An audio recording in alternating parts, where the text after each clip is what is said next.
उससे ही पोर्टल भरवाएं, क्योंकि इस बार क्यूआर कोड जनरेट होगा और वो सारे क्यूआर कोड पैनल के टाइम पे आपको रिलेटेड जो भी रिलेटेड आइटम्स के जो क्यूआर है उस पे आपको पेस्ट करना है। तो वो जानकार जो रहेगा, जिसको अच्छी इन्फॉर्मेशन होगी, वही रिलेटेड क्यूआर कोड को पेस्ट कर पाएगा। फॉर एग्जांपल मैग्नेटिक स्टरर आपने भर दिया, लेकिन इंस्पेक्शन के टाइम में कॉलेज के मैनेजर को यही नहीं पता कि मैग्नेटिक स्टरर किसे कहते हैं। तो एक फार्मास्यूटिक्स के जो एक्सपर्ट हो, जिनके पास फार्मेसी की अच्छी नॉलेज हो, उन लोगों से पोर्टल भरवाएं ताकि बाद में आपको प्रॉब्लम ना हो।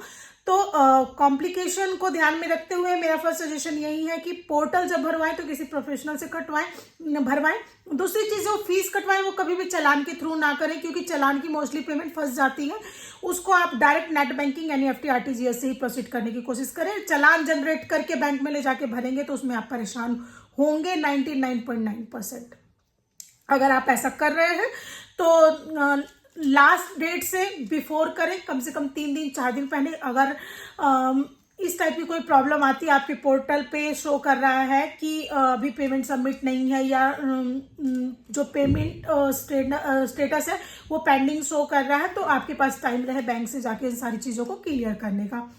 तो ये बेसिक चीज़ें हैं जिनके बारे में मैं आप लोगों से बात करना चाह रही थी कि फार्मेसी का पोर्टल ओपन हो गया। बी फार्मा डी फार्मा दोनों का एक साथ अप्लाई कर सकते हैं। सीट एक्सटेंशन के लिए भी है, जिन लोगों को सीट बढ़ानी है उस सीट के लिए आवेदन कर सकते हैं।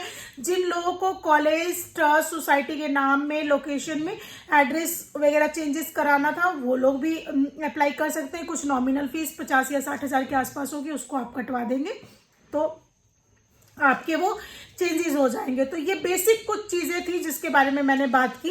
इसके अलावा और भी लेटेस्ट अपडेट्स आती रहती हैं, उनसे रिलेटेड भी मैं वीडियो को बनाऊंगी। जैसे अभी BMS कॉलेज में लेटेस्ट अपडेट 200 सीट तक के एक्सटेंशन की आई हुई है, तो उसके रिलेटेड मैं टॉपिक को सिलेक्ट करके अलग से वीडियो बनाऊंगी। अभी बनाऊंगी तो वीडियो बहुत लंबी हो जाएगी। यूपी के लिए, यूपी के जो कॉलेजेस है उनके लिए इस बार जो 400 450 कॉलेजेस के आसपास कॉलेजेस रिजेक्ट हुए हैं, एग्जैक्ट मुझे आइडिया नहीं है, बट मेरे पास मेरे जो नॉलेज में मैंने उतने कॉलेज बताए।